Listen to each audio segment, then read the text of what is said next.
Samahan nyo ako maglaba gamit itong Samsung automatic washing machine 9.5 kilo at latest version ngayon 2024.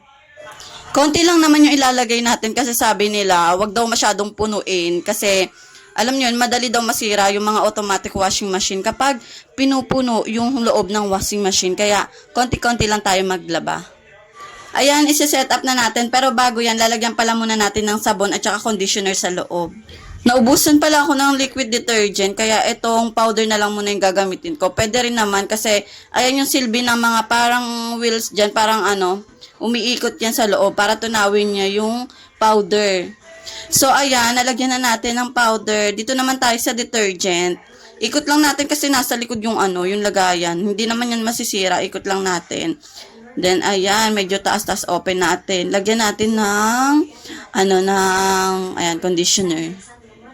Okay din naman magkaroon ng automatic washing machine, lalo na kapag busy tao kayo o kaya nag-online selling kayo, may mga trabaho kayo.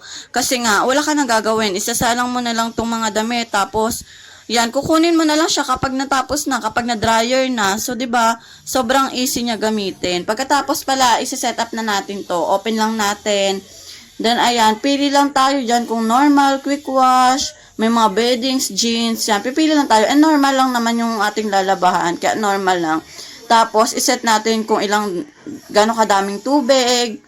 Konting tubig lang kasi konti lang naman yung nilabahan ko. Then, ito, yung kanyang, ayan, wash. Tapos, yung rinse niya.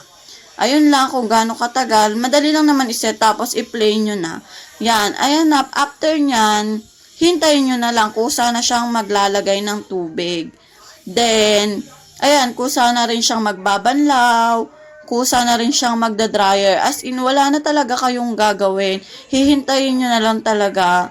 Then, okay na, after ng dryer, isasampay nyo na lang siya. Ganun siya kadaling gamitin. At, ganun siya yung hindi ka talagang mapapagod, lalo na kapag busy ka sa trabaho.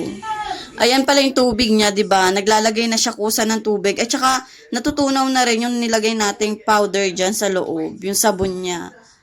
So, ganyan, hintayin nyo na lang siya. Wala na tayong gagawin. Maghihintay na lang tayo hanggang sa matapos siya mag-dryer para sampay-sampay na lang tayo. At least, makakagawa pa tayo ng ating mga gawaing bahay. So, ayun lang. Medyo pricey nga lang itong automatic washing machine compare sa mga manual na washing machine. So, ayun, pili kayo na magandang brand kasi itong Samsung medyo hindi ko siya bet.